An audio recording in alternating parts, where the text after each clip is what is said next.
future of healthcare has arrived. Artificial intelligence and machine learning are transforming the practice of medicine and improving patient outcomes.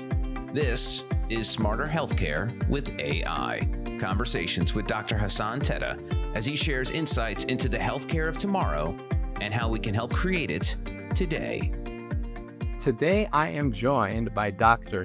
Zack, Chief Medical Officer at OpenEvidence. Super excited about this conversation we're going to have.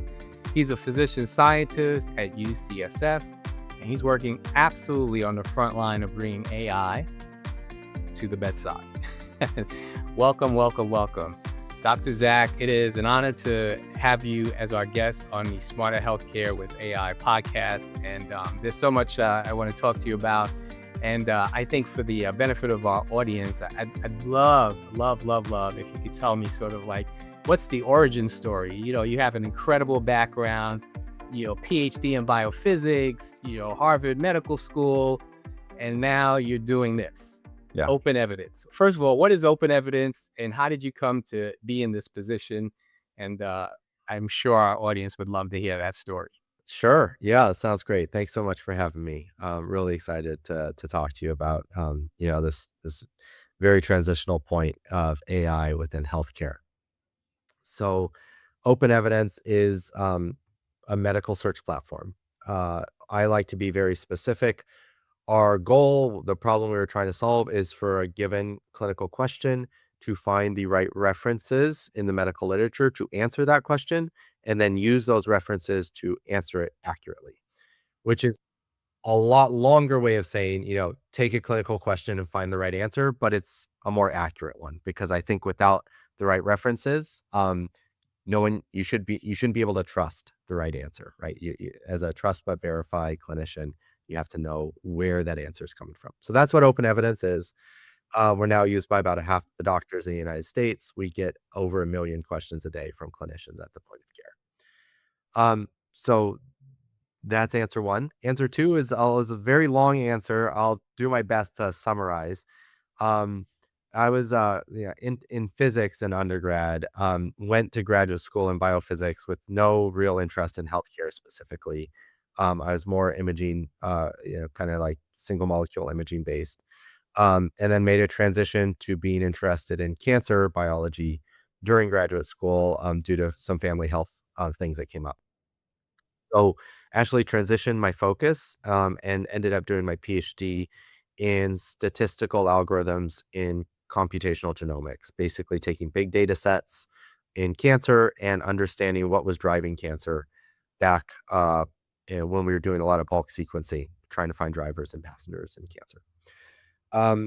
I got the bug and went from that to going back to medical school. So went back to medical school in the health sciences and technology department at MIT and Harvard. And during that period, I got interested in machine learning as a way of moving beyond the statistics to actually making predictions based on past patients, what might happen to future patients. So got excited about that, moved to San Francisco to work with Atul Butte, who was really leading that field from the real world data perspective. Did residency, fellowship in oncology here, and started a lab. During fellowship, I got connected to graduate students at MIT who were interested in medical information retrieval using artificial intelligence. I started doing collaborative projects with them. They ended up doing something phenomenal called OpenEvidence. And I was dragged kicking and screaming from academia into a chief medical officer position. Oh my gosh. So luckiest thing to ever happen to me, obviously, but Yeah. that is the origin story regarding me and OpenEvidence. So I'm sure our audience is probably now this is sort of a baited question, but I know what OpenEvidence is. I've used it myself. But some of my audience members may be like, well, OpenEvidence, how's that different than Google or ChatGPT? There's chat medicine. I heard about Claude.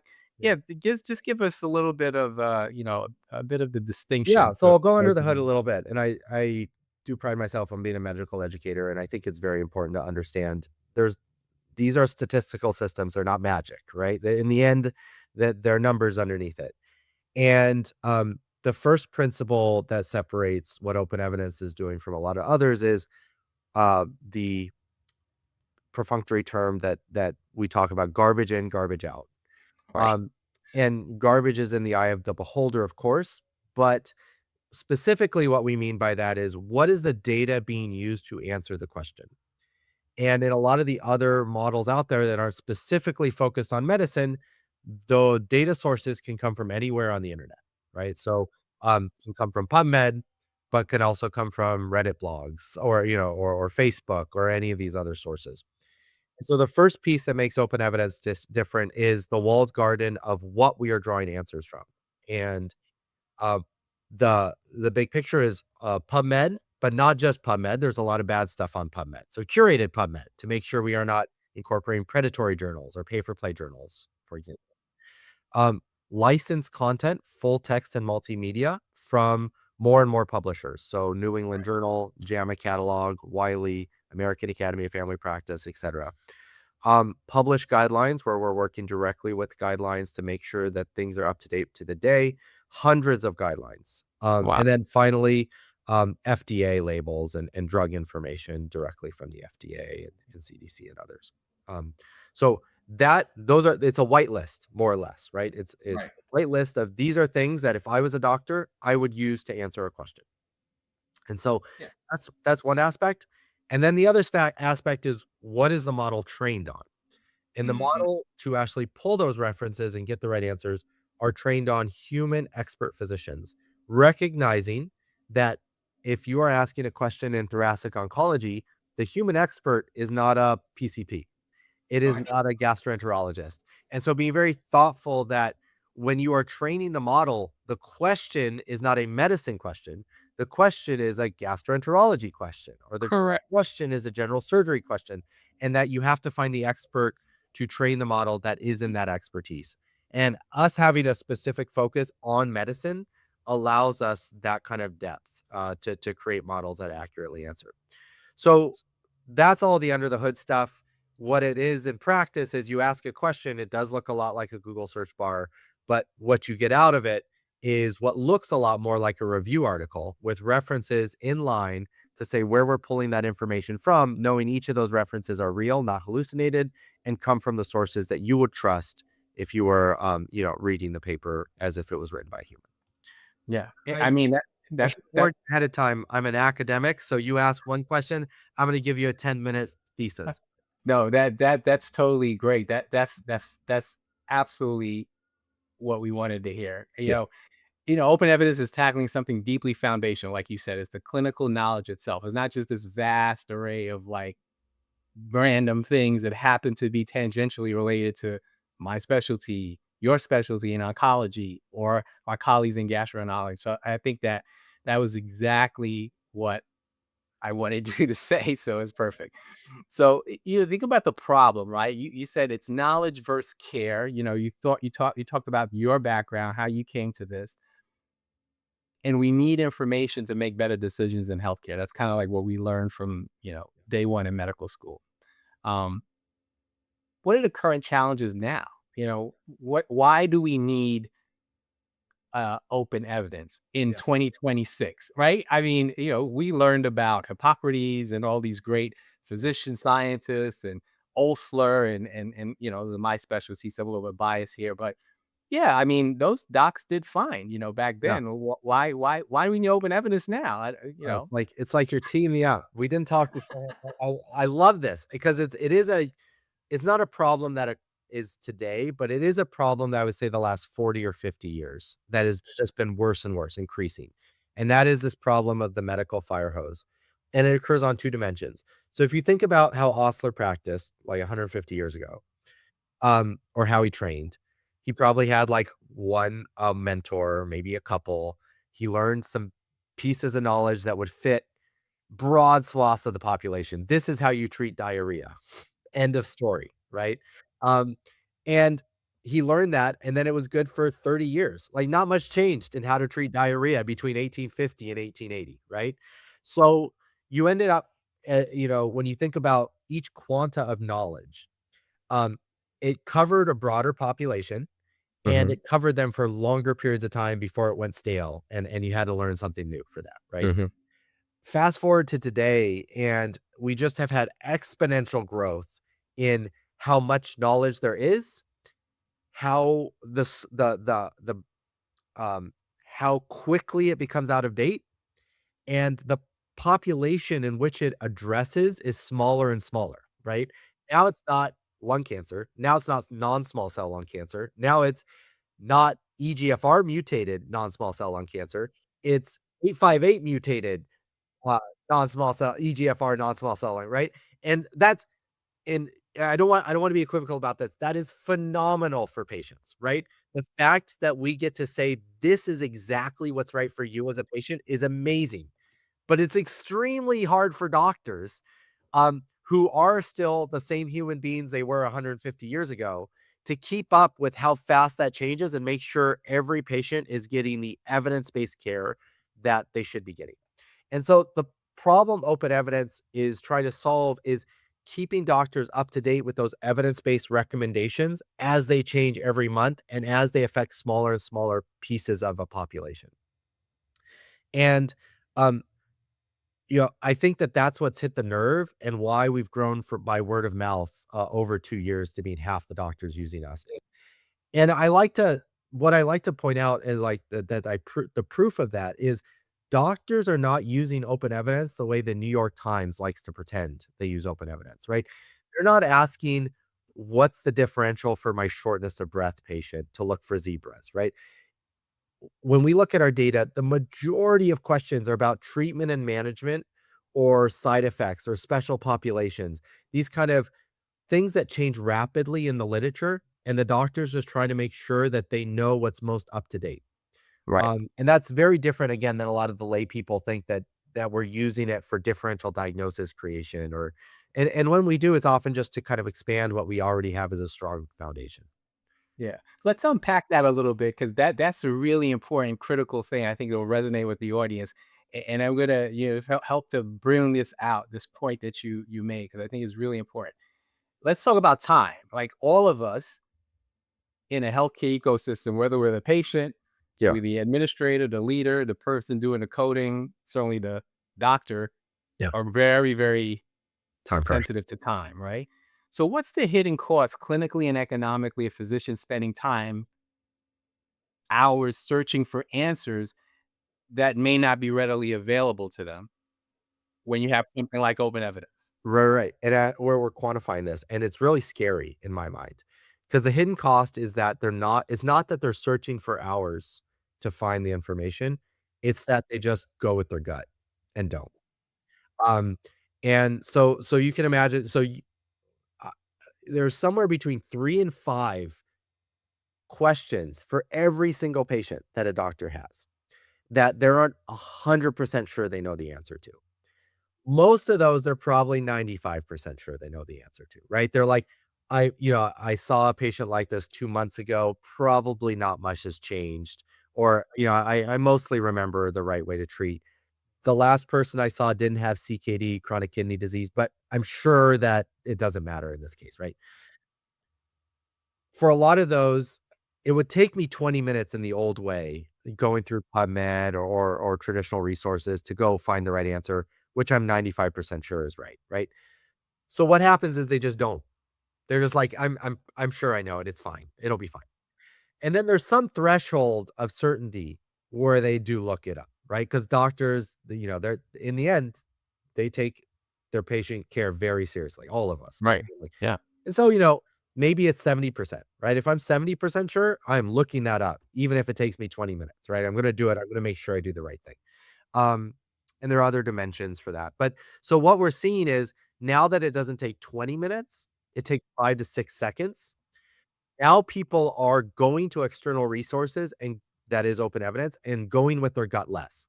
And so I'm not actually sure we're saving some time, but it's less about saving time.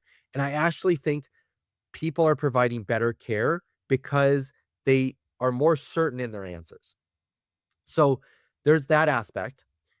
For the burnout perspective, and people talk about burnout as if burnout and time spent are synonymous. And I actually disagree. Yeah. For me, when I'm practicing, there's the time spent and not getting to spend as much time with family and all that. But there's the, like, moral cost of all those 95% decisions when I go home at night, and, like, worrying, "Did I do the best thing?" every Where time you I do go to bed, the and worrying that I didn't because I didn't have enough time. And right. so I think that there's a burnout element here, maybe less about time spent, but more about being more certain that I did the best care that I could have because I was able to actually look that up and make certain of it.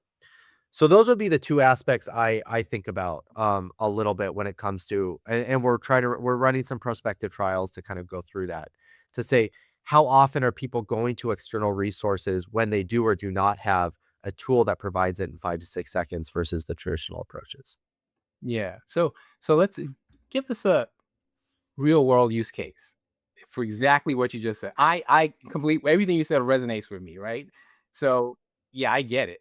But like, tell us a real no kidding use case of exactly that workflow that you just described so greatly and eloquently using the open evidence, Absolutely. So, solution.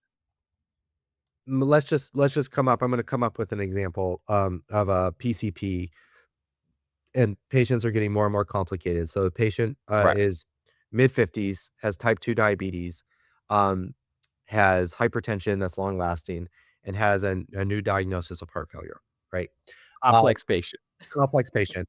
And the PCP is like, "Okay, I'm gonna try and do my best to figure out what's going on with the heart failure, but you're gonna have Right. to see a cardiologist," right? Right. It's my guess is and so they walk through kind of the steps, and at the end of the visit, there's a bunch of things now they have to cover, right? They're like, "Okay, is your hypertension under control? Is there anything you have to do different for your hypertension? Your diabetes, is there any agents that change now that you have heart failure versus, before when you did it," right? And just and then just medical management before you get to your cardiology appointment. And Right. so those are all questions that the PCP has to decide, and they still have the same 15 minutes that they do for every other patient, right? Right.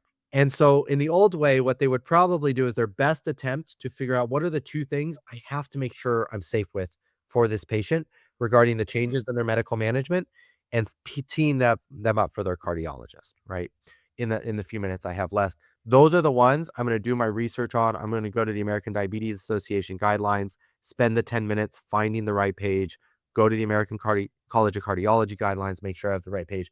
And the rest, I'm just gonna do my best and just kinda check the boxes and either that or just postpone to the next visit, right? Right. And I know that sounds terrible, but that's the healthcare system as it exists right now. And right now, instead, what we can do is you can actually type that complex patient into OpenEvidence and ask the question, how does the current what they're I'm currently doing change given this new diagnosis? 1. And my second question is, they're gonna see the cardiologist in like 3 weeks because that's how long it takes to get a cardiology appointment, best case scenario. What are the things I need to do to make sure that he's ready for that cardiologist appointment so the cardiologist doesn't say, "Okay, see me in 6 weeks after you've accomplished all the things that were done by your PCP," right? And then that's a list of things that they can now do and make sure are done for that patient that before they wouldn't have had the time to actually accomplish. I don't know. Again, that's totally off the cuff, but that's an example. No, it's absolutely incredibly accurate though. Yeah. This is exactly what's going on in exam rooms and hospitals and clinics all over the world right now, particularly in America for sure. You know, that example is, I think it's very appropriate, off the cuff or not. I think it will resonate with certainly anyone that's been on either side of that equation, the care provider side or certainly the patient side, where you just get this sense, this tense feeling that this person is very, very under the gun for time. They're trying to do their best, and they may not have everything at their fingertips to be able to provide the best. And if you think about, this construct of what you just, laid out, and now having, a paradigm that's starting to evolve here where we're able to sort of synthesize this information in a better way to provide better care for the patient. What has surprised you as the chief medical officer that you're getting feedback? You mentioned this several times. You're getting feedback from clinicians. What has surprised you most about what clinicians feel in terms of their experience working with open evidence in real practice? Um, I'll tell you what surprised me like 18 months ago or 2 years ago when we started, and now it's is less surprising. But it's still heartwarming. And then I'll maybe talk a little more about like what's surprising this day and age. What was surprising to me, when we started, because it was all word of mouth growth, Hmm. were how many doctors would email, and it was word of mouth growth. So, me and the engineers, we would look at our email just Wow. constantly, right? Like our contact list, we would read every one of those. We would respond to every one of those. Wow. Um, like literally the co-founders, me, like we would all do it, right? Like that was part of our job because it was small. And what was so surprising was the rate of word of mouth growth about just how many people would be I'm telling every one of my friends about this. This has changed my practice. And the number of doctors that would say, "This is so exciting. What can I do to be involved and help?" Like, even if it's just doctors, again, I don't know compared to scribes if there's a time element that is as if, I'm not sure we're saving as much time as scribes. Hmm. But I think it hit a nerve in such a way that, there's this part I described that scenario, and I'm sure you or, I've been in that situation. There's that nerve that we hit about a missing piece of, the the moral concern that we have that we are being put in a position where we cannot provide the best care for our patients because we don't have the time. Right. It's not something that saves us time, it's something that actually makes us more confident we're doing the right thing. And that nerve, like, just the feedback we got, just thank you for hitting that nerve and fixing that constant pain in the back of my mind, that I'm not quite sure I know the right thing. So that was really, surprising to me early on. Now it's sad, it's like now it's great, but it's not as surprising anymore, like, we know. Um so that's one. And I think the thing that's been really surprising to me is we've built a flexible evidence engine, and hearing from doctors all the ways they're using it that we hadn't actually envisioned or built. But because it's based on a strong evidence engine, there are all these other ways that they're able to use it, that we hadn't actually built, and then finding ways to actually support that. So, you know, um, things that I'll just things that we're building now, I'll just mention, right? Like we've heard from surgeons, you're great at as an evidence engine, but what I really wanted is to know all the different ways I can do this procedure, which isn't necessarily evidence, but should be out there somewhere, right? And Should be right. Yeah. Yeah. evidence does an okay job, but that's how I want to use it. And so now we're doing this whole initiative this quarter on how to be better for surgeons. And that includes adding in videos, that where it's not just a video of the full surgery, we're actually doing computer vision to figure out what is the right video in right clip in an educational video for exactly the piece that the surgeon's asking about, so we can put that in line so the surgeon can actually watch someone doing it.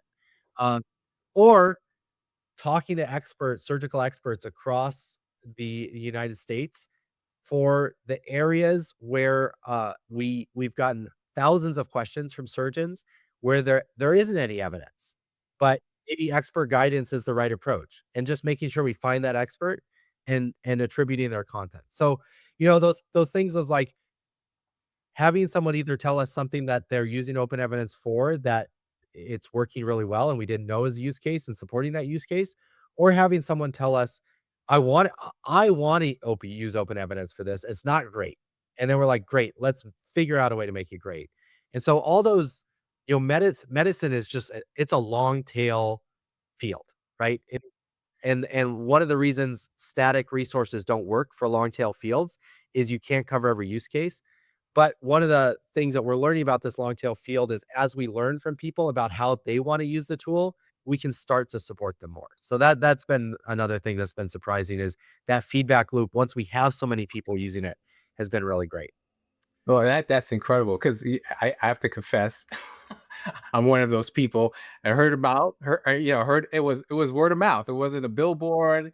It wasn't an ad anywhere. It was like, one of my colleagues, very trusted colleagues, say, "Hey, you check out Open Evidence." I'm like, "What's that?" And I log in. There's a verification period, process that you go through to make sure you're a doctor and everything. And I logged in and got the account and started asking questions. I was like, "This is phenomenal," because there's like a source cited for where this information's coming from. It's not, you know, purely random. It looks like this is like some really, really vetted, legit stuff. So this is really good. And to your point, I think the way in which the information is delivered from the queries is really helpful.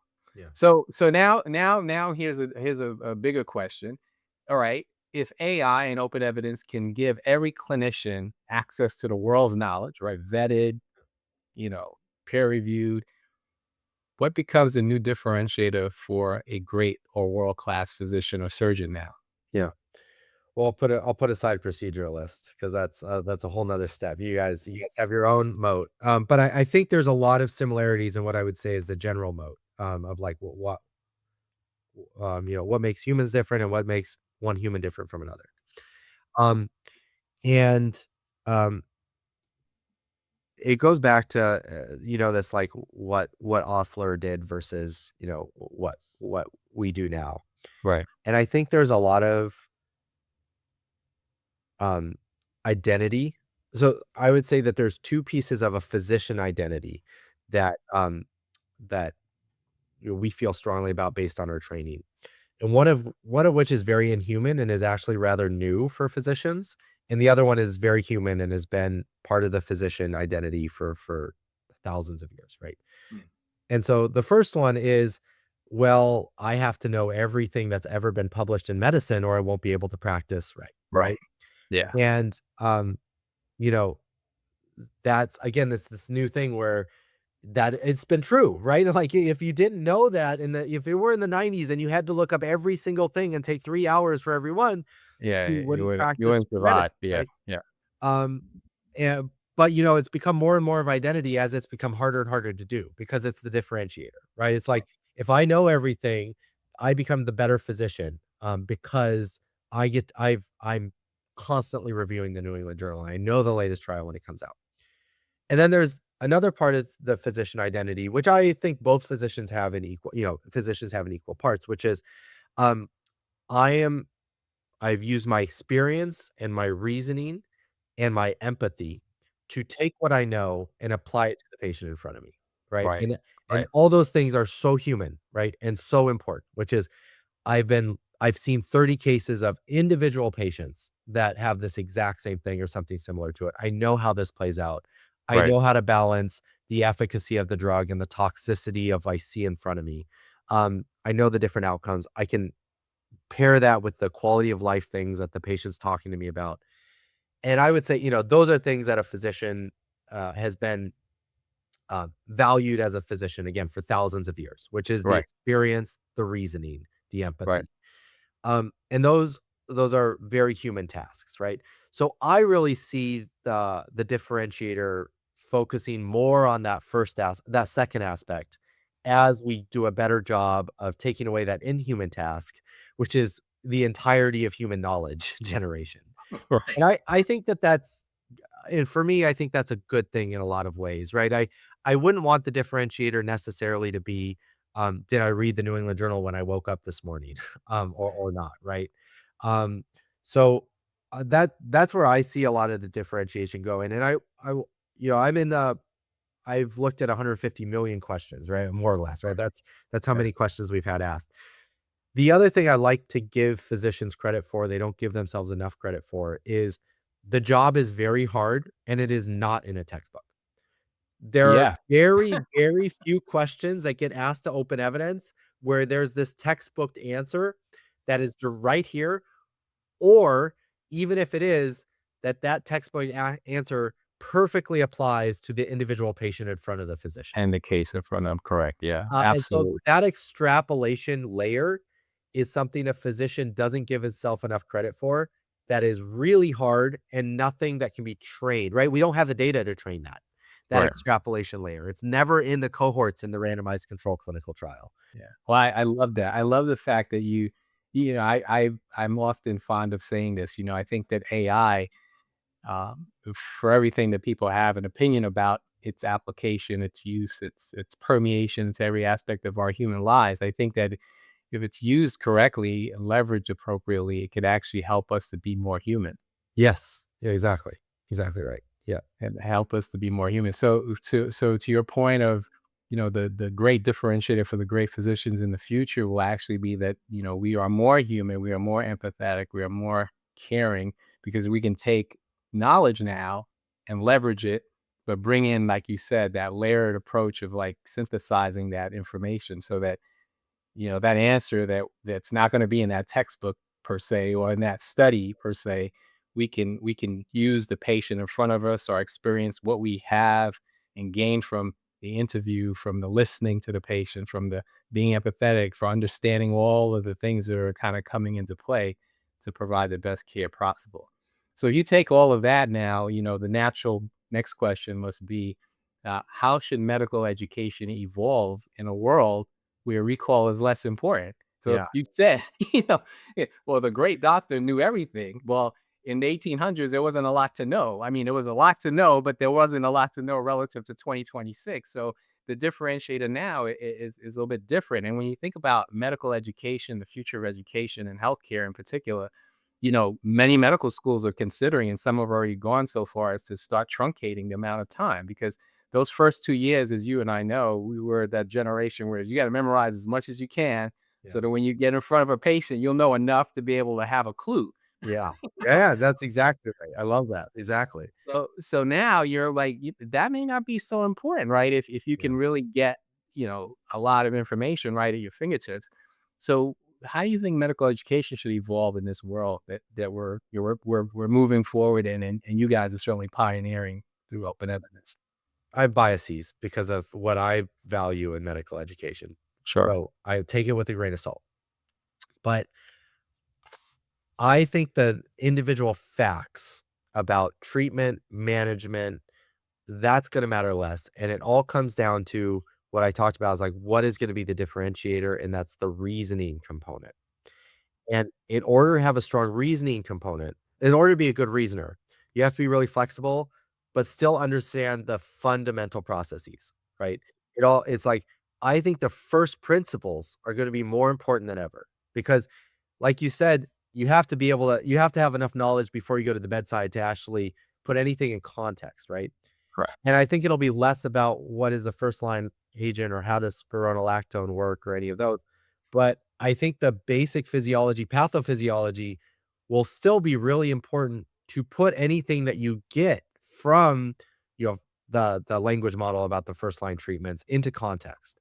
Right. So because you if you don't have those fundamentals and you can't reason, you are just a pass through for the language model to tell you what to do, right? Right. Yeah. Um, and so I really think I'm really to me that's very exciting because it's again it's more human that it's like yes, I still think there's going to be a fair amount of some memorization, but more around pathophysiology and reasoning and how the kidney works and how it relates Mhm. to the heart and those Mhm. kind of things. I still think that's very important because it's the building blocks for which you can start to interpret all the recommendations that you will be getting. Mhm. Um, so that's one aspect, and then the other one is I think using tools like Open Evidence for your education in an active way. So I like to talk about um, using open evidence for training. And there's a lot of, just like when Google came out and people who were trained on textbooks were like, no one will have to know anything anymore. They have Google, right? Yeah. Right. And all our trainees are going to be um, untrained and lazy and not know anything. And it ended up not being true Right. because it's so much easier to find the piece of information and learn from it if you have the internet than if you had to go to the library every time you didn't know something, right? But it involved in order to be good at it, you had to actually involve an active process. And so I feel the same way about open evidence, which is active learning with the tool, not passive learning. And so the passive learning is, oh, I have this patient, I'm gonna just copy paste all the information, and then I'm gonna ask the question, what should I do? And then I'm Right. gonna take the answer from that, I'm gonna copy paste that into my note and tell my attending I did all the work, right? Right. I mean, I'm being reductionist, but that is in the end, that is the passive model, right? Right. Um, and the active model is say, okay, here's my patient. What is my question here? What is it that I really need to do for this patient? And what are the pieces of information from this patient that will help me answer that question in the literature? Right. That's a very active cognitive process, right? Absolutely. And doing that right and wrong will help you learn what are the pieces, what are the questions, right? That's an active process you can learn from.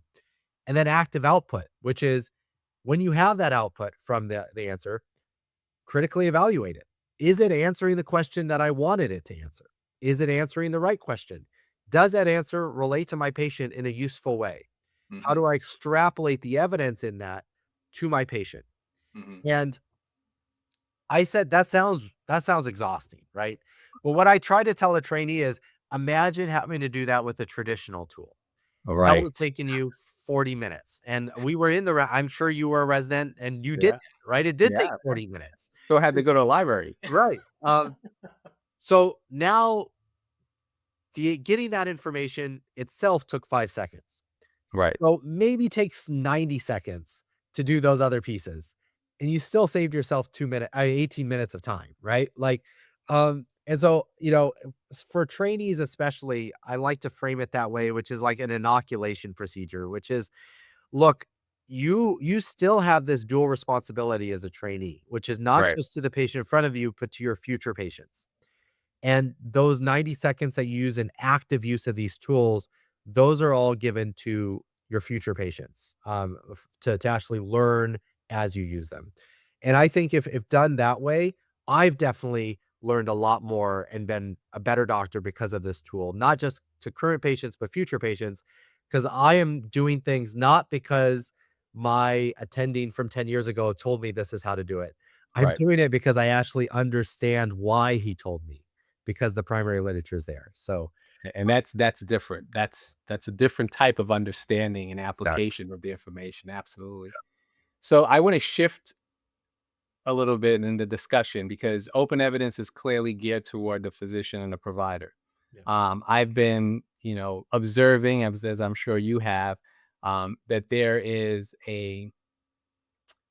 no longer a monopoly on knowledge and information. Let's Yeah. put it that way, right? Knowledge has somewhat become democratized, and I'm kind of shifting gears and sort of putting myself in the shoe of a patient, which many of us have been a patient as physicians, even though we're doctors. We are, on occasion have to be a patient, or our family members have to be a patient. And I have my watch on that collects all this data and information, and I may not have open evidence as a patient, but I have access to a plethora of information I didn't have before. And now those patients are taking their information, they're uploading information, images, their own clinical record. And I call it this asymmetry of knowledge and information, and potentially even asymmetry of power, right? When you come to the encounter with the doctor and the patient. How do you see this new paradigm, this system of healthcare, as we call it, as we know it, in terms of who controls this knowledge now, right? Who owns clinical knowledge in this AI era? Yeah. What's your perspective, sort of in your place as a CMO, but just as a global citizen? How do you look at this now? I have a lot of thoughts. I'll try to organize. um, so so I'm sure, I shouldn't um box people. I'm sure, you do a lot of in your field, you take care of very, very serious conditions, right? And I mean serious from a patient perspective. Somebody comes to you, they probably have been given a life-changing diagnosis. Yeah, Same, yeah. same like End stage something. Yeah. same Yeah. like in oncology, right? Like Right. life-changing diagnosis. Yeah. Um, I don't think there's been a point in time where somebody gets a life-changing diagnosis and they haven't done everything in their power to get information on that diagnosis, um, before they actually get to see the clinician. Now, people are different. Not everyone does that. Some people prefer not to. But, before chat and these, there was Dr. Google, and I don't think people leaned any less hard on Dr. Google than they're line on chat now. So my perspective has always been, um, patients are gonna do whatever they can to get as much information as they can about their health, Right. especially in cases where it's a life-changing diagnosis Sure. or for Yeah. themselves or a family member, right? Right. And there have been other kind of a few different sources for that information. One is the doctor, two is friends and family members, and three is external resources that are searchable. And the internet is one. Chat, there are all these, the library, whatever it happens to be. But doing your own research, right, is the third. Right. Yeah. And for most patients, I think that a lot of those carry equal weight in a lot of ways, right? Um, and I've personally felt that patients should have the autonomy to get that information external to a physician, Mm. and because they're gonna do it anyway, Right. and it's their right.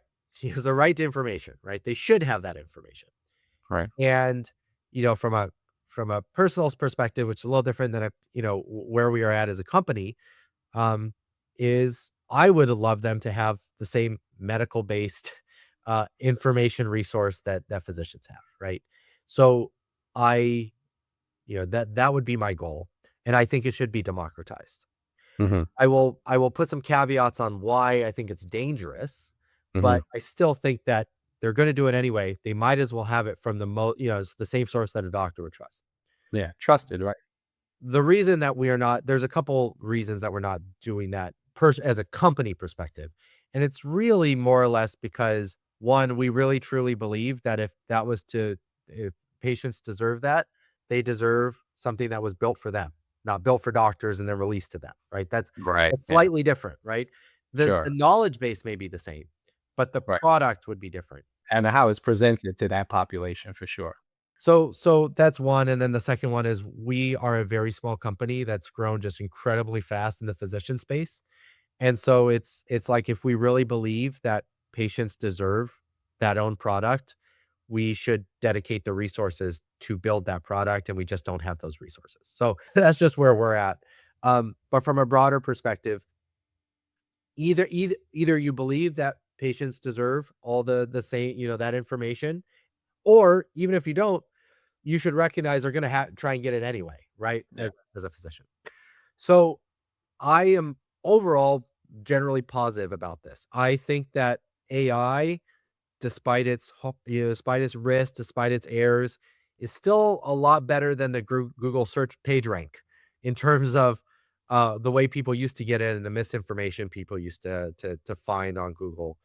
Um, then though I will mention the one thing that I'm nervous about and where the physician I still think needs to play a part is the unknown unknowns that patients deal with, Mhm. and a bit of the sycophancy that AI deals with.